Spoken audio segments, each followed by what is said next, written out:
welcome to Blinkit Pitstop. This is our new series where we talk to some of the brightest entrepreneurs in the country. My name is Gayatri and I'm part of growth at Blinkit. It's been a super exciting journey for us where we're completely revolutionizing the e-commerce ecosystem, working with some of the youngest and brightest minds in the country. Today, I'd like to welcome Tushar and Jatan, who are part of the Perfora team. They are founders here, who've built a very interesting brand. Perfora is an oral care brand which is trying to relook at how you can make oral care functional and holistic. Welcome guys. Thank you, Gayatri. Thank you. It's very exciting to be here, and Blinkit's again like one of our go-to channels, and super exciting to get on and like chat with you about what we're doing. Thank you, Gayatri, for inviting us. No, super. Thank you for coming and chatting with us. I heard that both of you met on a train journey. Tell us a little about that. What is that? Did the entrepreneurial spark come out at that train journey? What was it?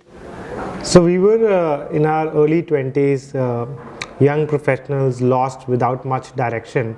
So we hopped onto this program called Jagriti Yatra with the objective of that 15 days later something magical will happen and we'll have a very clear purpose and thought in life on what we want to do. There are about 500 odd people in the journey on the train. It's a 15 days journey across India. We go to about 8 to 10 states, visit about 13-14 places, and travel through and stay throughout the journey in the train. That's where Tushar and I bumped into each other.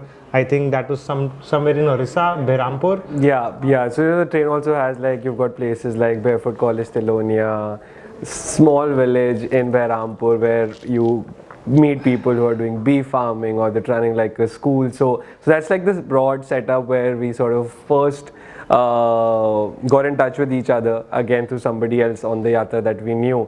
We're all in our early 20s sort of, and again what is also exciting around the time was this was also 2014, 2015. The startup bug had sort of already bitten the country, and the theme of the program actually it's building India through enterprise. And the entire objective is to take you and show you there is so much to do, so that whenever you get the courage you'll have thousands of opportunities to build and solve for. So that's where we actually met. No, absolutely. So tell me, what was that conversation? What was that bond? Was it during the journey? Was it post which you were in touch? What was that? I had another friend, and so we were not as part of the same cohort even within the train. You've got cohorts depending upon your preferences. But there's this one common friend, and he just told the both of us that you guys will love catching up with each other, because he had of course spent the previous 6-7 days with each of us, and he just thought that these guys will sort of resonate with each other.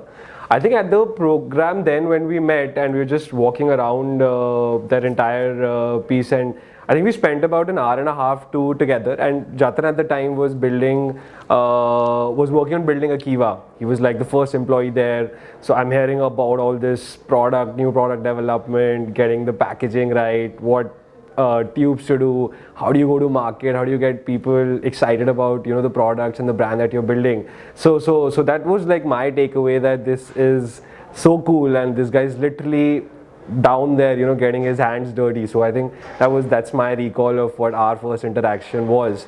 And then post that we were both back in Gurgaon. I was at the time working with Oyo Rooms, and we always caught up for lunch or a evening beer or a late-ish dinner. But consumer brands and entrepreneurship were two things that were always common to us. We'd probably go to a La Marche and really admire Raw Pressery is killing it, or Epigame has got great products. Okay, where are these guys sort of making it? And a lot around colors, fonts. What are we feeling when we sort of look at that? So it's mostly been a great friendship, but it's always been centered around just finding and learning and knowing a lot more about the consumer economy in India. So the relationship has actually evolved, right? We met as strangers with the objective, okay, hey, let's know this person better, because that is what most people do on the yatra, right? You would want to interact with as many people so that you can understand who can become a source of inspiration or people, or a sounding board for you later in the life, or or potential business partner, etc., etc. So I think our relationship has evolved, from strangers to friends to really going deep in understanding, do we have the right skill sets to work together or not, and eventually can we be business partners and build something long term and sustainable and scalable as well. So I think that has evolved, and it has taken us about 5 odd years before we came along formally to build something which is now called as Perfora. So shifting gears a little bit, when I think of oral care, I think of all these large global FMCG giants who are dominating the industry, and obviously that they've been around for a very long time, which kind of creates this sense of complacency with even users. So what is your take on, like, how did you kind of choose this particular industry, and then what do you think you're going to change here? Like, what is your strategy? I think the reason we chose specifically, or where the spark came, was this was late 2020, and we both are actively now, like, we've got everything, we've got the experience, we've got the maturity. If we really want to give it as, like, this is a great time to try building something like a real shot. But then we also were very confident that the entire thought, if we could find a sector where we can build thought leadership, or we can really command and lead the the baton of changing a different mindset. So which is when we looked at, we looked across, we looked at our skin, our hair care, our nutraceuticals, the protein powders, even like the kind of shoes or apparels or socks that we were consuming. And we found at least 5 to 10 or more new age brands, adding some of the other ingredient or function or color to it. And then we looked at oral care, and we looked at the Indian landscape. So that was quite alarming. That's something, and it's a massive business, right? Because everybody uses a toothpaste. Like, every person sort of will be an oral care user, but yet there was no newness, no disruption that happened. And then when we went deeper of picking up a product, and like something as simple as a toothpaste, and we looked behind, we found an ingredient like SLS. Like, that's literally what the entire new age personal care businesses have been built on, right? That there should not be any SLS in your products, but those are products which people are applying topically. But toothpaste is something you ingest every single day, but yet it's got SLS. It had titanium dioxide. So I think that was a moment where we just sort of stood up and we were like, dude, this is something. There's definitely merit in building something here, where we'll fulfill everything that we want for. We'll create value, we'll create better products, we'll give people better offerings, and this is very naturally what people will also come to, because they've also been attuned and now used to wanting cleaner products in almost all category. Like, this almost felt like the last frontier to us. So yeah, that's what excited us about oral care when we were starting out. But in addition, the problem of oral care is fairly large in India and unsolved. To quote some statistics, about 90% of adults suffer from one or other form of the oral care disease, right? 73% of adults in our country suffer from dental cavity. And then there are problems that, the oral health of our children is not solved for. Kids that are younger than 12 years of age, 80% of those kids suffer from a cavity or so. In rural India, people brush once in 2 days. In urban India, people don't brush more than 5 days a week, right? Only 20% of urban India brushes twice a day. So these are massive problems that we wanted to solve for, and these problems can only be solved by education, awareness, products that are efficacious, which again ties back to our point where a partner like Blinkit also comes into picture, right? Because you guys help us get to distribution, right? Massive distribution, which a young brand like Perfora will never imagine in the early years of its life, right? Not before 3 to 4 years. Right now, with Blinkit, I believe we are present in about 18, 20 cities nationally, and those are some of the cities that we know people have the capital, people are thinking about their personal health and wellnesses, but they don't have the options, right? They have options across other categories, but there was no option available when it came to oral care, a product that can be safe, that can be efficacious, that they would be excited about using, right? So I think that is the kind of narrative that we're trying to play out for the consumer out there. Interesting.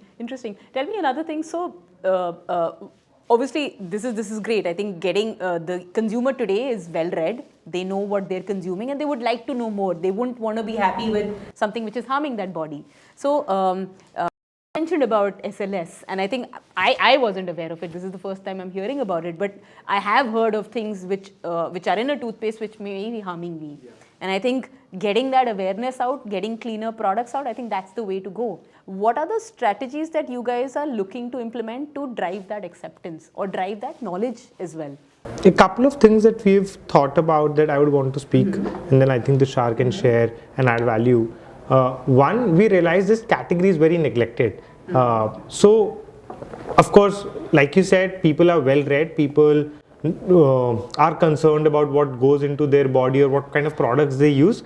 But very surprisingly, and this was something that also came up in our consumer research before, when we were conceptualizing the brand, people don't pay attention to oral care. You know, a very small example, somebody who would spend anywhere between 20 to 25 minutes deciding upon the kind of serum he or she should buy for his or her face would, you know, not even think about the toothpaste or the toothbrush they're going to buy or they've bought, and what is the right technique to use, what ingredients are going in these products. It's the same consumer, right? That is what led us to realize that this category first there has to be an excitement that has to be created in consumers' mind, so that in process they start becoming aware. So our focus for the first 2-3 years of our journey is to build a lot of excitement, tap into the millennials and Gen Zs of the world and tell them, okay, hey, there's a new oral care brand that resonates with your lifestyle, that you don't want to consume a product which your older generation was consuming, and here's a better option for you. And once they're interested, once they've tried out the product, is when they want to learn more about it, go deeper in terms of education, because they've made that investment, right? That they've made that start. That's one. Second, what we realized when we look at the global giants in our category, those giants don't think about building trust, because they enjoy trust de facto. Yep. We are trying to build that trust in a very personalized way, right from our website to our Instagram to our WhatsApp to our emailers. We want to personalize the entire experience for the user by telling them, okay, hey, Jatan and Tushar are the founders of the company. If you buy something from this, you can personally reach out to them and they'll address it, right? You have to be truly 100% assured before buying a product, because today, I won't name any competitors, but if you go an XYZ large oral care brand, you don't have an option to interact with their representative before making that purchase. You just buy that and then there is no resolution, even if you're not happy with it. In our case, there is a pre-sale, there is a post-sale event, and then there's a delight event that we look after, so that consumers understand what we're trying to do in terms of our value proposition. So these are a couple of strategies that have worked for us overall. Interesting. Tell me one more thing, slightly divergent. So for Blinkit, for example, when we were starting off, when we were pivoting, taking this whole new sort of platform, a business model where we said it's quick delivery, we had a lot of naysayers, we had a lot of non-believers. And I'm sure you guys would have got similar feedback when somebody would have heard, oh, you're entering oral care, which is dominated by so-and-so. What has been your mental game, or what has been your game on saying, okay, how do I bypass the naysayers and still make sure I make my mark? I think for sure, right? Like people would always say that nobody's been able to challenge them, the kind of distribution that the incumbents enjoy. And you're like, nobody cares what toothpaste there is. Like, you're coming and here making noise that change this, you want to make them do a better product or use a better product, also sell them something which is more expensive. You'll never have people like wanting to sort of get to this. But I think very fundamentally, we were convinced about, I mean, I don't know, when you're like sort of setting out, maybe I don't know whether in a pivot or not, but when we were setting out, we took our own time to build that conviction, little to the level where if we saw 2-3 years down the line, we were like, this will happen. Like, whether it's us or not, that's for us to decide. But this will definitely play out. There will definitely be like something better within the oral care space, and people will be using to it. So there was like a lot of conviction to sort of tell the naysayers that, okay, I mean, in the moment you're just like you always take the feedback. You always say that, okay, I've got this mad blind conviction, and of course I'll have blind spots. So what am I missing? So everything that they say, you note it down, you keep it, and then you try and make sure that, okay, if something comes around, how can I circumnavigate it? And which of course reflected in a lot of our decisions, right? For example, when people spoke about distribution, then we thought that, okay, how can we start very strongly online?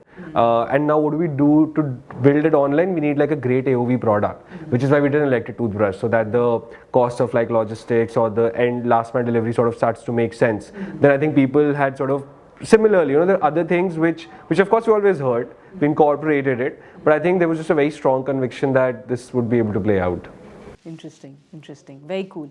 Tell me one more thing. So I think love to hear about the strategies and all of that. But I want to know on a personal level, what are things that keep you motivated? Are there things that both of you practice and say, okay, these are things that are going to ensure that I'm going to be positive, I'm going to get through this? What are those for you? I think, in all honesty, there are good days, there are bad days, there are very bad days, and there are some very good days. That is what the journey looks like.